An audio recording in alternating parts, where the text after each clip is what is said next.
Now we have Brandon Herrera's update on the election. And this is going to be a whole thing, and I have been looking forward to it. Before we jump in, to tell you what I know about it is that Brandon lost by only a couple hundred votes, but there was some sketchy stuff going on. First of all, Gonzalez just ran a very, very, it wasn't good. A massive smear campaign, legitimately accusing, just flat out actually accusing Brandon of committing crimes, doing a lot of hatchet jobs to try to make it sound like he said things he didn't say or take stuff out of context. I mean, really aggressive. But he still only lost. Oh, no, not but. We still have an and. And, like I said, he called the election well before it was actually over. Hello, welcome. And there were several regions that there were several sections that went to him that had extended problems with voting reporting. So, I haven't heard anything about a recount. A lot of people are calling for it, but I haven't seen it yet. Hopefully it turns up something. Though, given it's a GOP election and the GOP is backing Gonzalez, I mean, we've seen how the big parties act when someone they don't like within their own party starts trying to jump up in the ranks. But that's that. But even if he still lost, Gonzalez and the GOP spent 10 times the amount of money as he did. They brought in a ton of people to speak in Gonzalez's behalf, and he still only lost by a couple hundred votes. So, pretty sure that's still mission accomplished. But that's my observations. That's what I know. Brandon, as the actual candidate and the one involved, will know way more than me. So I'm sure I'm going to learn something here. I just wanted to say my piece first so that we can compare what I think I know to what he actually knows. So, that is the wrong button combination. Please. Camera.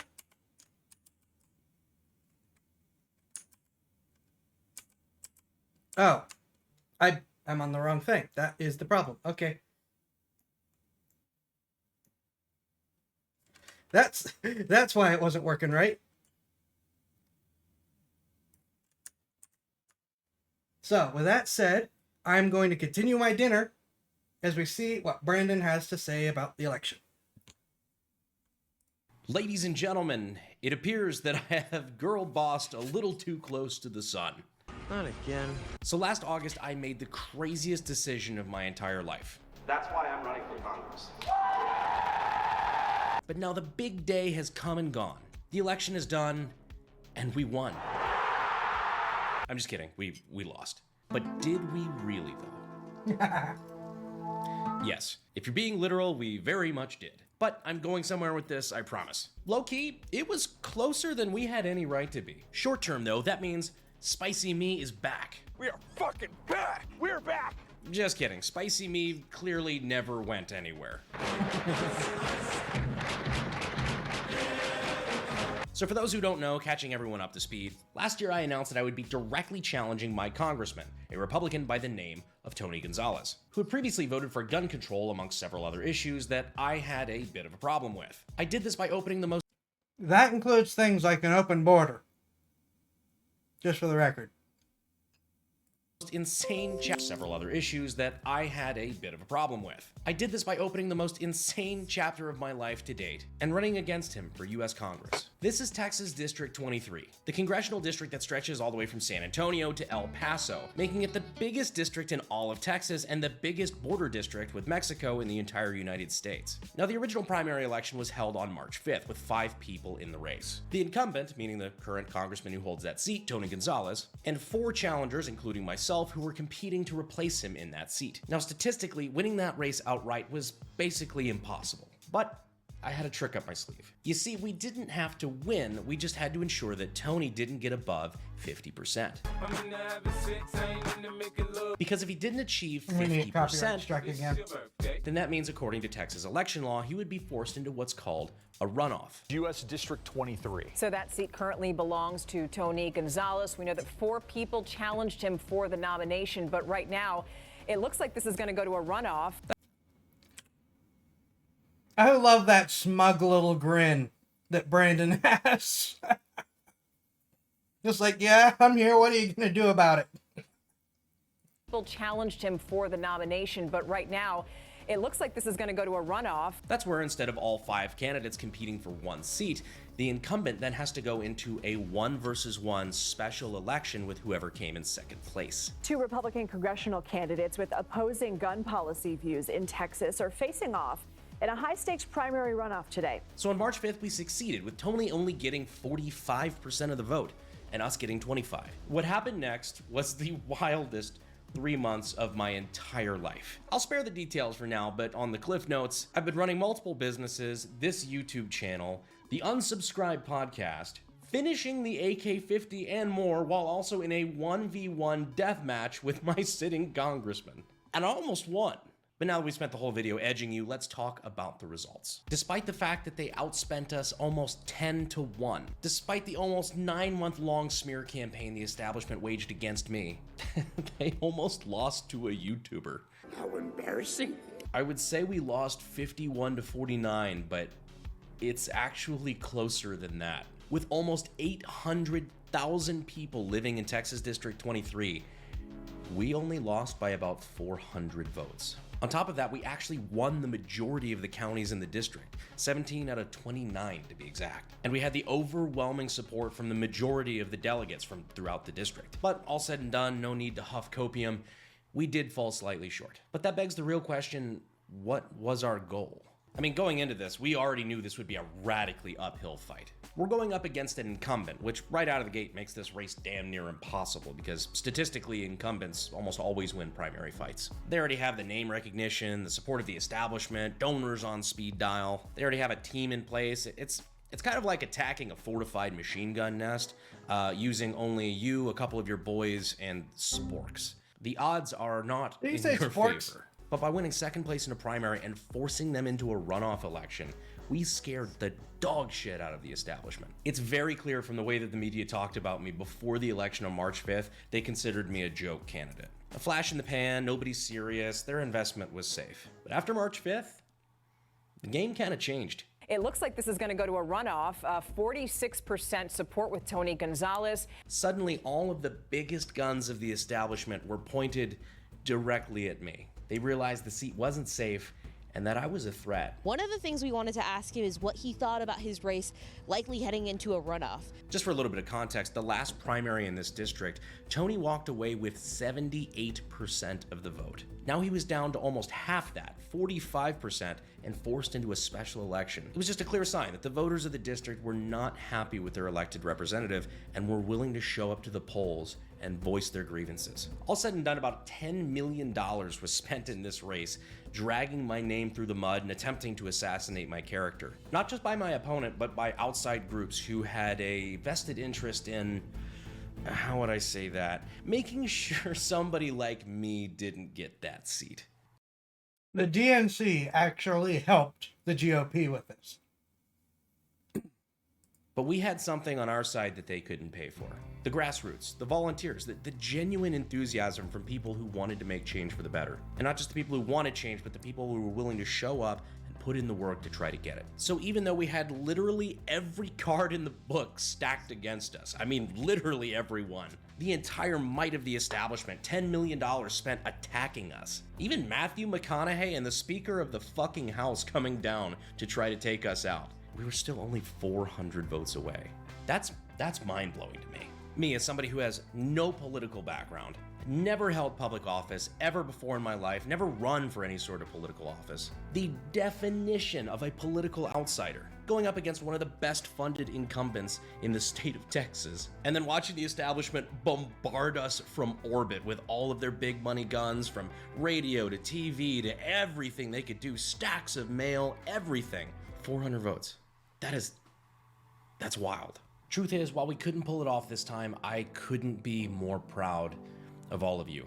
A lot of people, friends of mine, whoever, a lot of people have asked me, how I'm doing. I think a lot of people expect me to be, angry, upset, what have you with the results. Honestly, the only emotion I have any room for right now is just gratitude. I am so fucking grateful for my supporters, my volunteers, my block walkers, my door knockers, the people who donated, the people who supported from afar. You guys really pulled this whole thing together, and for that, thank you.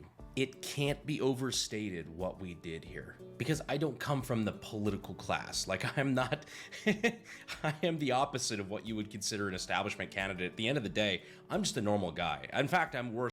Don't forget, he dropped out of college. Still says I honestly thought about it when I was watching the election. Like, not even just run as, like my regular self, but actually run as a VTuber just to see what happens. I actually thought about it. Opposite of what you would consider an establishment candidate. At the end of the day, I'm just a normal guy. In fact, I'm worse than that. I'm probably one of the worst candidates you could throw at this race, because I haven't lived my life really clean like somebody you would expect who's running for public office, who has to pretend like they've never said the fuck word before. I'm just a regular guy. Most important. Thank you for the lemon, Rippy.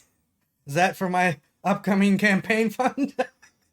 Importantly, I'm just a citizen of the district who is unhappy with my elected representative. And to be able to pull off the race that we did with everything that was thrown against us is statistically impossible. This should have never, I keep saying this, but I'm dead serious. It should have never gotten this close, but we were able to do it thanks to you. Because we really did do something here, and we proved a concept that really hasn't been tried before. It really never did this level of success. We're showing that through social media and through the power of, the age of information, everybody having a smartphone in their pocket, you really can make a difference. That if you're telling the truth, if you're spreading the right message, and if you just have the right team behind you, that deep state money doesn't spend the way it used to.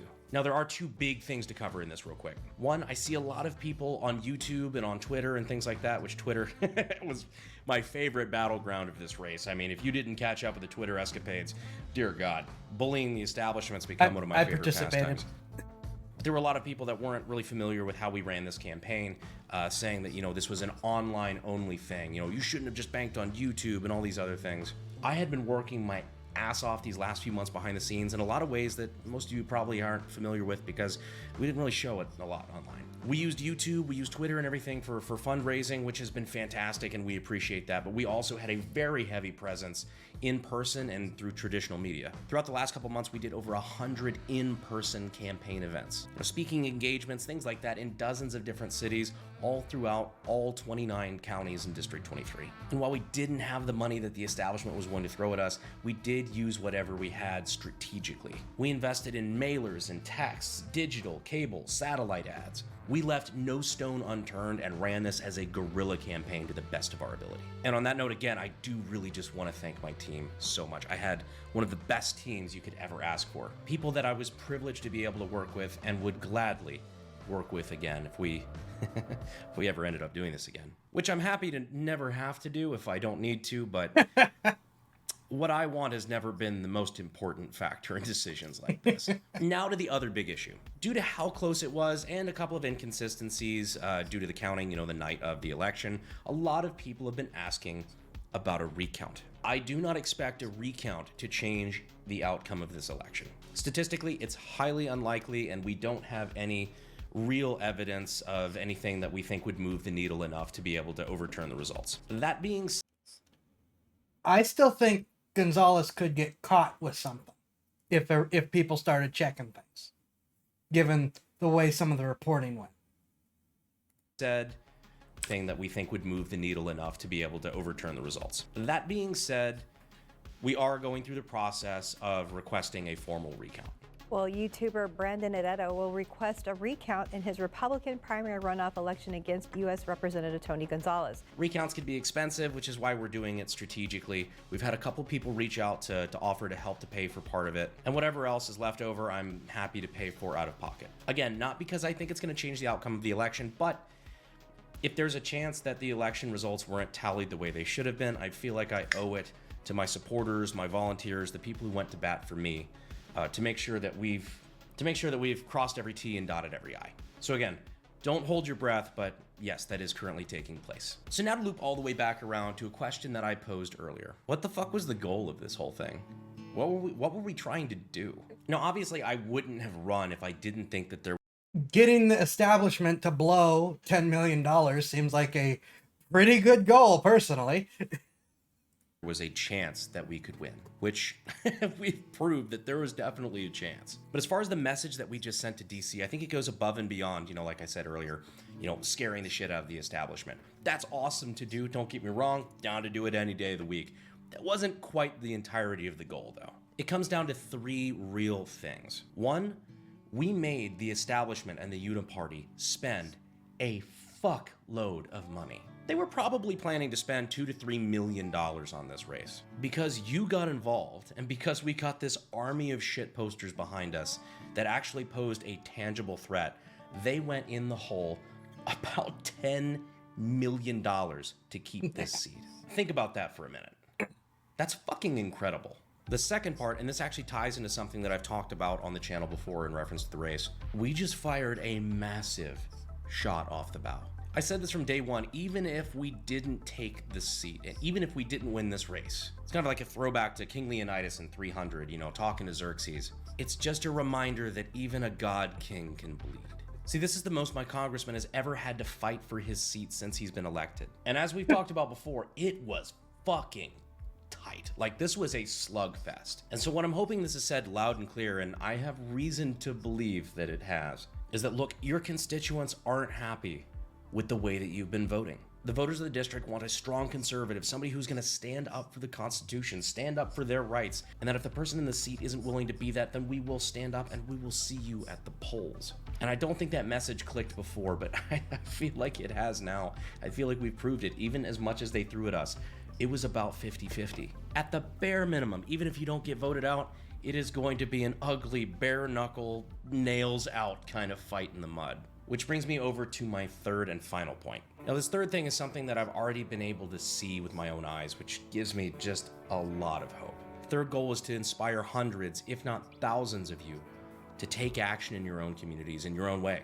You don't have to jump off the deep end like I did and, run for federal office, US House of Representatives, even local stuff, even just getting involved with your local politics. Things like that really do make a difference. I know we couldn't have come anywhere near where we did if it wasn't for the help of grassroots groups and people that were just willing to go out and spend their own time volunteering for us. I also just now realized how dramatic this got, given that I turned off my overhead light, but you know what? It fits the mood. Fuck it. You can go out and you can be that difference. And I have never believed that more in my life than I do right now, given what I've just experienced in the last few months.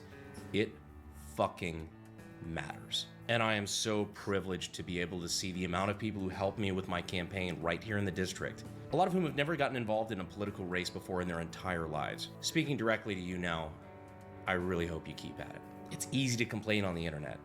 You guys are actually doing something.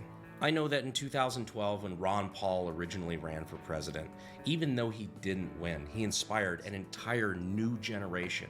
People who wanted less government, more liberty. It was a huge wave of the more libertarian conservative types, including myself. Ron Paul was a massive inspiration to me. And if my congressional race can inspire even a fraction of what that built, I consider that a life. That's more than I could ever ask for. So man, just looking back on it, what a wild ride this has been. Thank you guys so much. Oh, thank you to everybody who supported us, everybody who donated, everybody who endorsed us, that put their name on the line. It really has been the ride of a lifetime, but it's time to get back to doing what I do best. Blowing shit up and making fucked up jokes on the internet. Although not that I ever stopped. Not that we went anywhere. Not that we went anywhere. I just want to say to you, the audience, I appreciate the fact that you've stood with me through all this entire thing. I know it's been crazy. I know the content hasn't been as regular as it usually is. Your support has meant the world, and we really were able to do something that is truly special.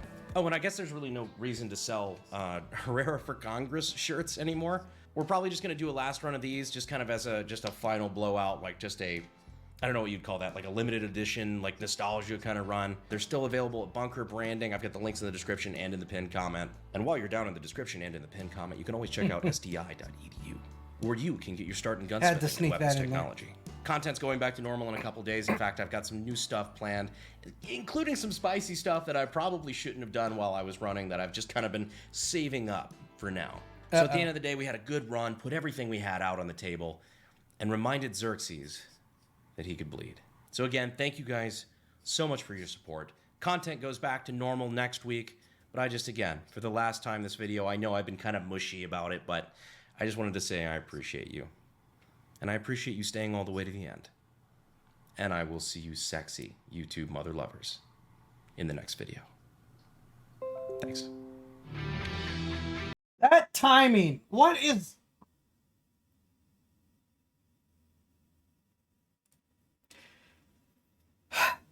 That was a good video. I'm glad he's doing the recount, even if it's not, even if it doesn't change anything. I am inclined to agree with him that, you know, just getting people out there. I look at it, look, here's how I see it. People keep coming out, people keep threatening the establishment. The establishment realizes they have to do one of two things. Listen to the people that they represent, regardless of, you know, where it is or who it is. Just listen to the people from the district that you are, instead of the party, or expend obscene amounts of money every election, every district, not just the presidential election, to try to stay in power. At which point, you know, if they're spending 10 times as much as their opponents are in order to stay in power, they're going to run out of money first, even with rich backers.